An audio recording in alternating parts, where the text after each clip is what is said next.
نہیں ڈالنا چاہیے. دوسری بار سی پیک انہوں نے تو پورا کوڈ بنایا ہوا ہے, انڈیا, آسٹریلیا, جاپان, امریکہ, سی پیک کو ختم کرنے کے لیے.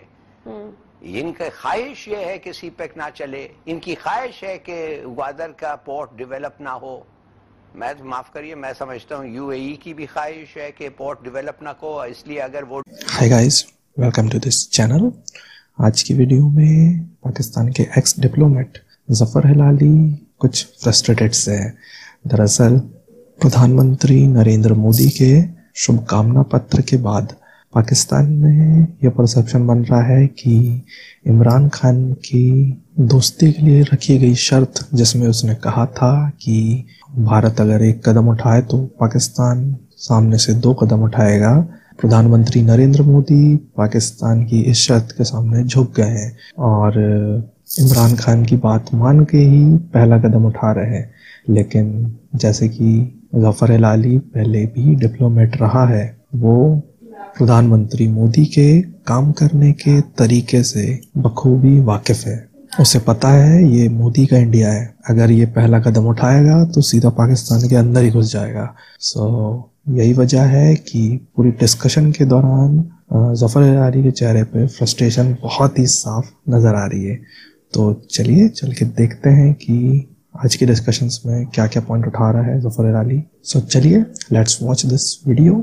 اگر ویڈیو پسند آئے تو لائک ضرور کریں, چینل کو سبسکرائب کرنا نہ بھولیں اور جاتے ہوئے گھنٹی بجانا نہ بھولیں. تھینک یو, جے ہند.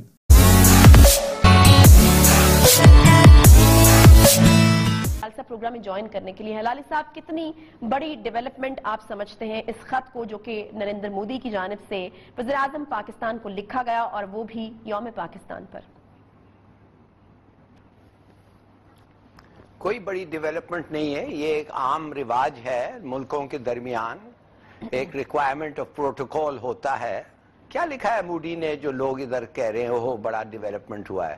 اس نے کہا کہ تمہاری ٹیررزم یہ سب تم روک دو, اور اتنے ان سو مینی ورڈز وہ کہہ رہے ہیں کہ دہشت گردی اور ہمارے پہ یہ اور وہ کرنا روک دو, تو پھر انشاءاللہ تعلقات بہتر ہو جائیں گے. ایک ہی آن دا گراؤنڈ جو میں کہہ رہا ہوں, زمین پہ دیکھیں کیا کیا اس نے. ایک ہی چیز کیا ہے کہ وہ 2003 کا اگریمنٹ جو ہے LOC کا, اس کو انہوں نے ایک انڈرسٹینڈنگ کے تھرو کہا ہے ہاں ہمیں دونوں کو ضرورت ہے اس پہ عمل کرنا. بڑی اچھی بات ہے اگر انشاءاللہ عمل ہو. اس کے علاوہ کچھ نہیں ہے بھائی, دس از نتھنگ. یہ ریکوائرمنٹ آف پروٹوکول فلفل ہو رہا ہے. یہ بس بہتر ہے کہ کچھ نہ ہو, مانے ایک یہ بہتر ہے کہ خط ہو ہی نہ, یہ بہتر ہے کہ ہے ایک خط, بالکل صحیح. مگر اس کے علاوہ میرے خیال میں یہ اس پہ اتنے بڑی چیزیں غلط بات ہے.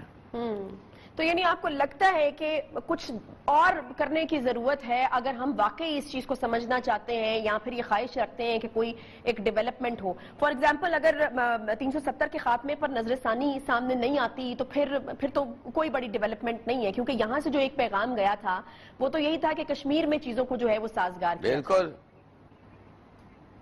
بالکل. آپ دیکھیے عمران خان نے کیا کہا تھا, کیسا میں جب آیا تھا میں نے مودی کو کہا تم 1 قدم لو ہم 2 قدم آگے لیں گے.